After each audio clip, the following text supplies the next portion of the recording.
Welcome to the WolfPack Sports Wire, a podcast from the athletic department at Whitefield Academy. Whitefield Academy is a Christ-centered pre-K through 12 college preparatory school located in Smyrna, Georgia. On this show, we highlight our hardworking coaches and student athletes who are excelling in and out of competition.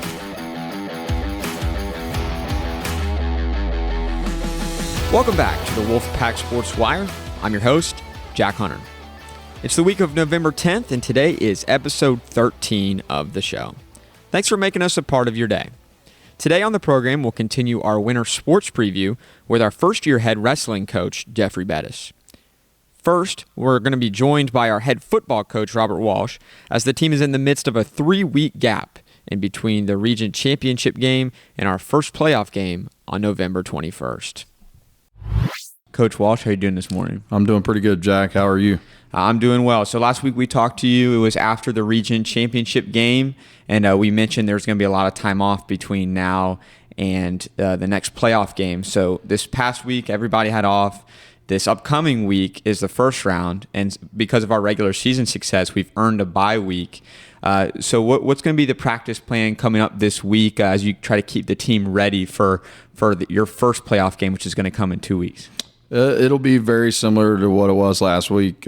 Tuesday, Wednesday, Thursday, we'll practice for about 2 hours each day, 3:45 to 5:45. Last week we got after it pretty good on Tuesday and Wednesday, where we had several live periods, scrimmage-like, to kind of simulate game. We'll probably do the same thing this week to create physicality and try to simulate as much of a game as we can, being that we have the first round off. Yeah, and it's a blessing to get a bye. Not many teams get a bye, and so that's a testament to our regular season. And we've also talked about this, and you're not the only team to face this, but having such a big gap between October 31st, your last game, and November 21st, your first playoff game, can be very tough. What do you think are some of the challenges that maybe you've encountered, and how have the leaders on the team and how have the coaches tried to keep this team kind of moving forward, getting ready for its most important game of the season?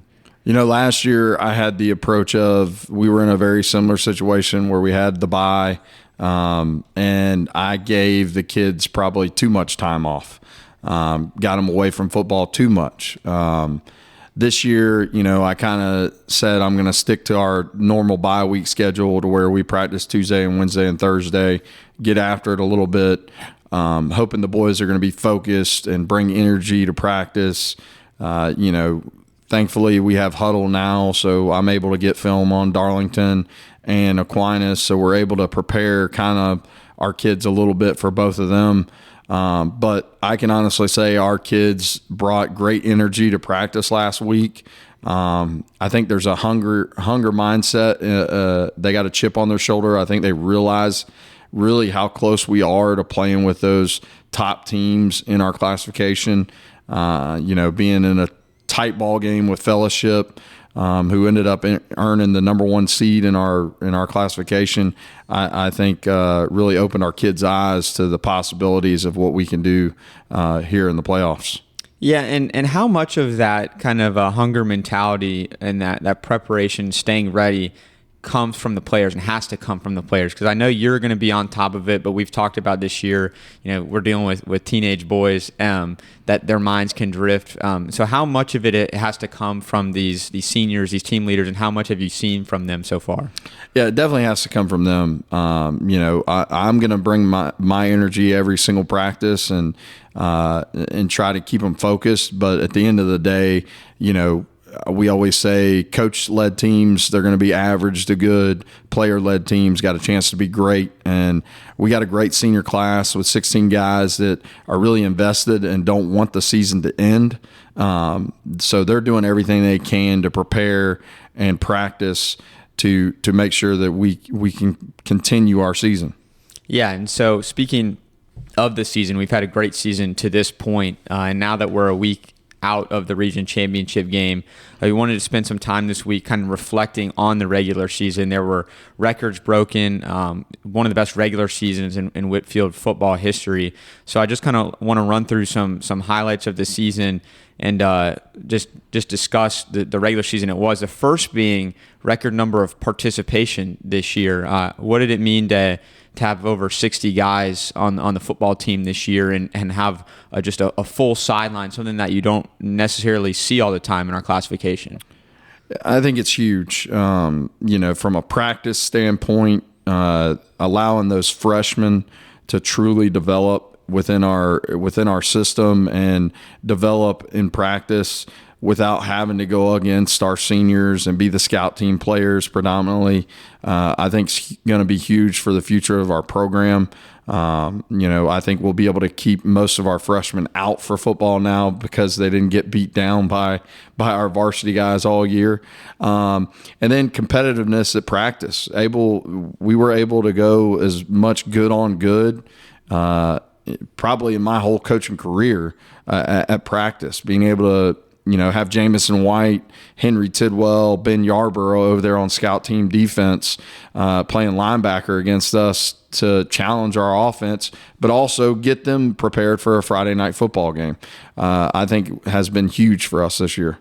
Yeah, and then the record-wise, team finished the regular season at 8-2. It's the second most regular season wins in Whitefield football history. The 2018 won 9 regular season games. From the start of the regular season, facing a tough Savannah Christian team, to the end of the regular season in the region championship game, playing a really tough Fellowship Christian team, and every game in between, you guys went home and road, won games basically everywhere. What were some of your favorite moments of the season, and overall, how did you guys? How did you think you were able to get those 8 wins on the board? I think it's just our senior leadership and just the way they carried themselves this season.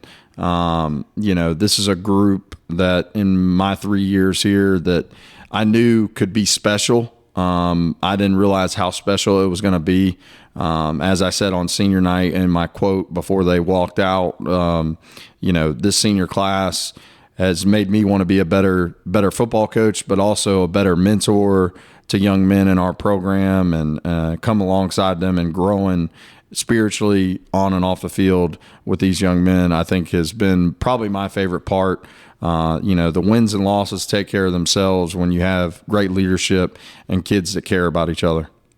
So on the offensive side of the football, you set a school record, 414 points on the season. That was over 40 points per game, both of those records. There's a lot of different aspects to how the team was able to put up those offensive numbers. But when you reflect on the many games and the many different individual and team performances, what really stood out to you when you see that school record number?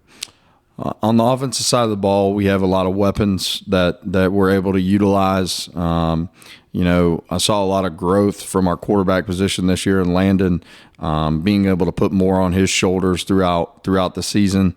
And then, of course, Mason Hollingsworth had an unbelievable year, unbelievable regular season this year, and just the way he upped his game from last year to this year. And then our offensive line, led by about 4 or 5 seniors that rotate in there, being able to see them have success, considering what we graduated last year, and that was a big question mark coming into the season, but those guys truly responded. So I think all those aspects kind of led to that number, and our defense getting the ball back for us obviously helps. I think all that translates to that 414 points. Yeah, and then we're talking about Mason.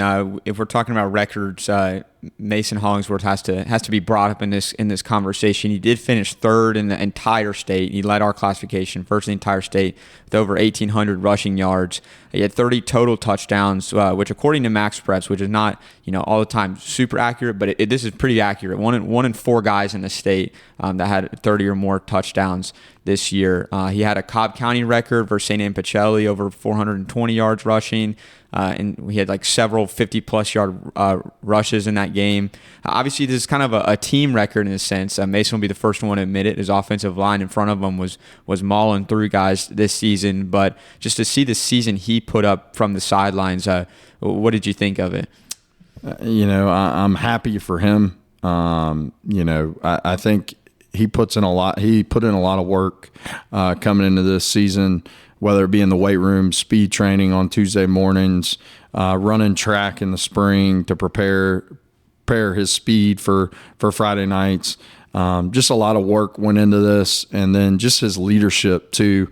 I think, he's been named captain the past 2 years here at Whitefield, voted on by his peers, which I think says a lot about him and the way he carries himself in the locker room. The numbers are great, stats are great, and all those touchdowns are awesome.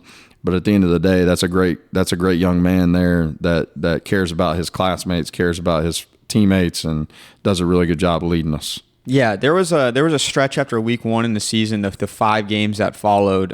We started with Mount Vernon and ended with Mount Perrin, and you put up over 40 points in each game. You even got over 60 in one game, got over 55 in 3 of those games. I think that kind of 5-game stretch after that first loss was really kind of when people's eyes on the outside started to open up. Like, man, this football team's got something in them this year.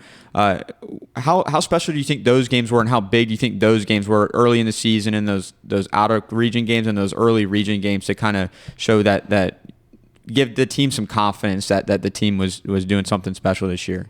I think it started in that second half of the Savannah Christian game, where we went out and outscored Savannah Christian 28-10, I believe it was, in the second half, and really woke up and played our brand of football. I think it started right there, and then our kids realized the type of team that we could have this year, and their confidence just continued to grow week after week. And that comes from our coaching staff putting in the work and on the weekends preparing game plans that our boys have to go out and execute, and then practice. This group has been special on the practice field. Football practice is not fun. It's a grueling process.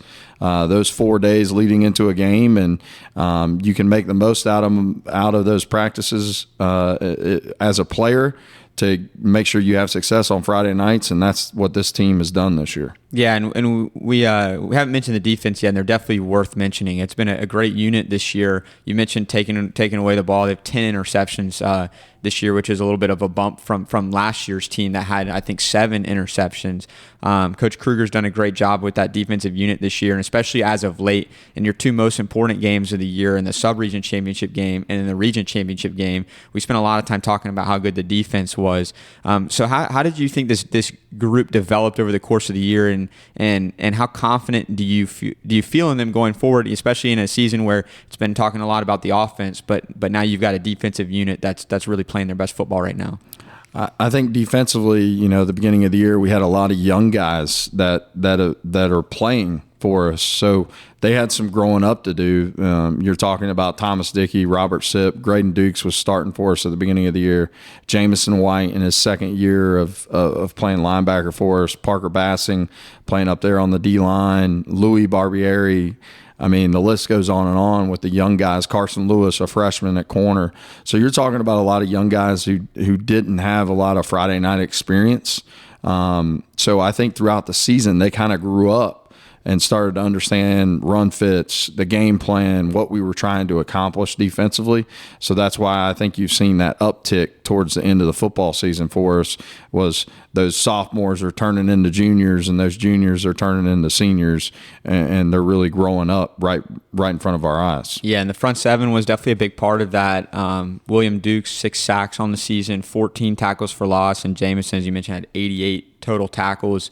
It was kind of a blend of some experience, but also some of the younger guys, as you mentioned. When you think about that front 7, how they developed, and the toughness and the way they are able to generate turnovers, you guys fell on 6 fumbles this year.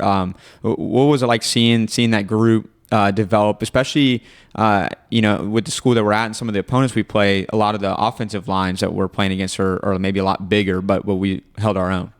I think watching them against Fellowship was probably my favorite. Rewatching that game, watching our front 7 fit the run up really, really well. Watching our D-line go against a really experienced and good offensive line in Fellowship Christian.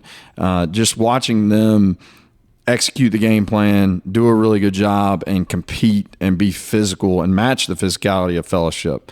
That's what Fellowship's kind of been known for in our classification for as long as I can remember. the physicality aspect that they bring, and our front seven match that in that region championship. So I'm hoping going forward we'll take that with us with the front seven. And lastly, as a coach, I know having kind of a positive turnover margin's got to make you happy. I counted 16 forced turnovers to 5 given up, so plus 11 over the course of 10 games. When you read that number, what does that make you? What does it make you think? You know, we preach it all the time. Offensively, we got to take care of the football, and we did a really good job of that this year. You know, defensively, we're trying to harp more on taking the football away over these next 2 weeks and leading into our second round playoff game. I think that's a number that could grow even more as we put more emphasis on it. But definitely something that, you know, you're going to have a chance to win a lot of ball games if you're sitting in the plus with the turnovers, for sure. All right, Coach. Well, it's great talking to you, and we'll talk to you next week when it's game week. Yep. Looking forward to it, Jack, and go Pack. Our next guest is first-year head wrestling coach Jeffrey Bettis. Coach Bettis has been a high school wrestling head coach for 30 years and is in the Cobb County Wrestling Association Hall of Fame for his work at both Kennesaw Mountain and North Cobb. The season is young, and he's been hard at work implementing his system and bringing new life into our wrestling program. Coach, it's great to have you on. How are you doing today? It's great to be here, Jack. Well, we're recording this in the wrestling room. I believe this is the first podcast recording we've done where we've actually recorded in the space where you coach or where the person we've had on competes or coaches. So this is a good first episode to have you on. It's your first year here at Whitefield Academy, and we're glad to have you here. So why don't you just tell us a little bit about where you were coaching and teaching before here, and how you ended up getting here?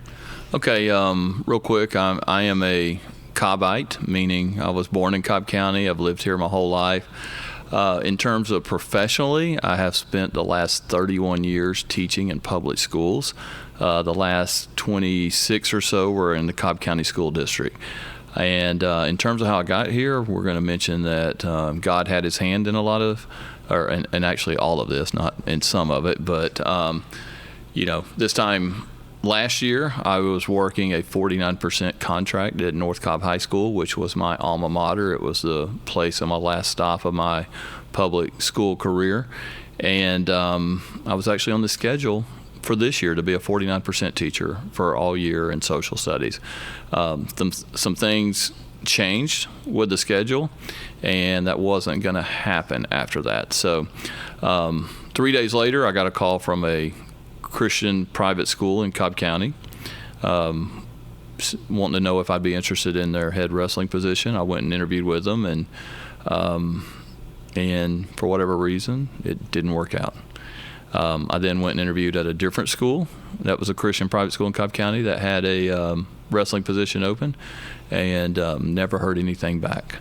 And then I finally applied and went and applied at another private school just outside of Cobb County that had a wrestling position open.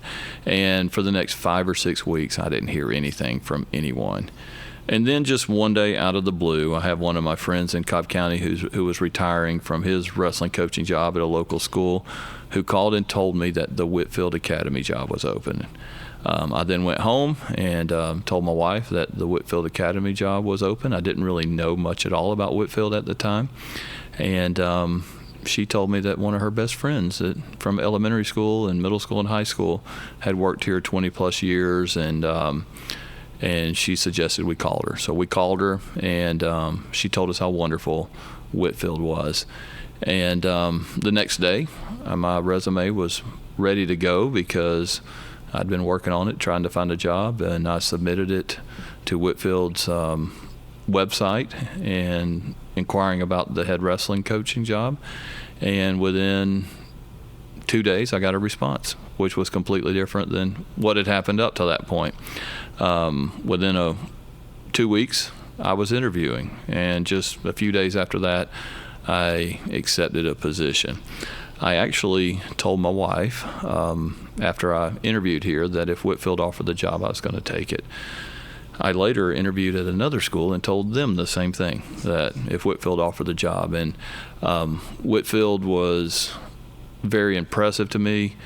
the thing that struck me the most early about Whitefield, and I know even more about it now, was just that they had a mission, but you could see their mission being embodied here amongst their staff and their students, and it was really good and exciting opportunity for me. Yeah, and that's a great story of how you ended up here. And I'm gonna brag on you a little bit. You are in the Cobb County Wrestling Association Hall of Fame. You've had a great coaching career. In terms of bringing your wrestling coaching experience to Whitefield, what were your kind of first impressions of the program, or what did you want to do with the program kind of off the bat, and how have you been able to kind of implement that? The biggest thing is I didn't want to come in and just assume things. But I also wanted just to really, we worked out this summer wrestling and lifting together, and really my goal was just to create like connection, to get to know the student athletes that were going to be wrestling, and then also just to try to start building culture in terms of what we want to do with our wrestling program and all of that. Lots of times you look at the past to see kind of where a program is. I tried to focus more on like what's it going to look like going forward, just trying to develop a culture that embraces a strong work ethic, attention to detail, and doing things right. Yeah, and talk about the kind of that vision, expand upon that a little bit. I mean, you've been able to take over a few different programs, but this being kind of a unique school for you, a private school, Christian school, probably the smallest school that you've been a head coach at. How does your vision for this program kind of align with the school that you're working at? Well, right now I'm at Whitefield, so one of the things I think is great here is like the Christianity part of it. Like we actually get to talk to students about the gospel, God, Christ, the Holy Spirit, and it's more than just training athletes or teaching students, world history, U.S. history, whatever it may be. So, there's that connection, but it's a connection on another level. Now, you can do that in a public school if you care for people and have that concern for them, but, this place was created, Whitefield was created for us to, have this connection and try to, maybe help students in their walk as they walk in Christ. Yeah, and so the varsity season so far is pretty young. You guys have competed a few times, been practicing for several weeks now. What have you thought about the first few meets that you guys have had, and some of your wrestlers that have been putting in good work at the beginning of the season? My goal for all of our wrestlers, and even for students in my class, is just that we make progress. It's lots of times like people want to think about like you've won a region championship or whatever, but you ultimately, if you're going to set goals and work and try to be the best wrestler, it starts with just progress. To me, one of the most exciting things is I've had 2 weekends to coach Whitefield wrestlers, and we saw tremendous progress the second weekend over the first weekend. And we're going to wrestle again this weekend at a tournament at Collins Hill High School, and we want to see progress again. So, it's one of those things where, to me, process is more important. If we do the right things in practice, we work the right ways, we don't waste time, we're very intentional in what we do, we can improve. And that's kind of what my goal has always been, like, can we be better after every day of practice than we were the day before? And over time, that makes a big difference. Yeah, and we talked about this with Coach Blythe of basketball last week. This is kind of an interesting time of the year to be a winter sports head coach, because we've got a lot of fall student athletes in several sports that are either still playing or wrapping up. We got the musical coming up, and so your numbers are a little bit lower right now than they would be once everything's done. And you're also at the same time really helping out and trying to build this middle school program. So with everybody kind of coming in at different stages, you've got the guys that have been in here day one, the guys that are kind of phasing into here, and then some of the younger guys. How do you try to kind of get everybody on the same page with everybody kind of being in different paths of their wrestling careers? That's easy this year. It's my first year, so I'm trying to build baseline stuff in the 4 different phases of wrestling, and also just teach students, athletes, how we want to practice, how do we want to warm up, and just all of those little details. So I would like for all my wrestlers to be in here as soon as possible, but also don't have control over is everything. So we do try to control the stuff we can control, and we can do that with practice and how much work, how much live, how much drilling, all of that. And you've seen the practice schedules. They try to be detail oriented. Now you've also seen the schedules and realize that I make it about halfway through practice before I take a different path, but of something that needs to be corrected. But yeah, our goal is just to be like the best we can be every day, and just let that continue to lead to continual growth and improvement.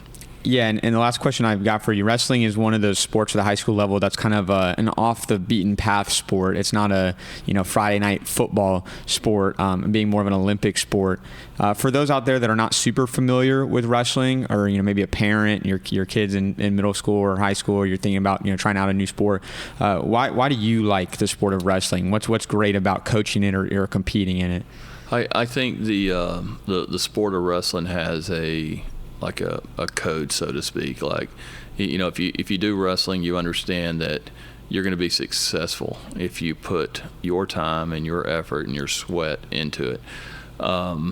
It's the purest of sports. There's very little equipment. It's one person versus another person. There's no teammate to let you down, or there's no teammate to make a great play, or you're standing on that mat alone against another opponent who's standing on that mat alone. And I just think it takes a lot of courage to do that. I think the sport of wrestling requires toughness, and both physical and mental toughness. And it's a hard sport, but it's also something that makes wrestlers have a tight community with each other. They've all had that shared experience of going through the hard classes, and not classes rather, but practices, and then also having those moments where they're disappointed because they made a mistake for 1 second in a match. But they also get the other side of that, where they get to, overcome like an opponent that they'd never beaten before. They finally beat them.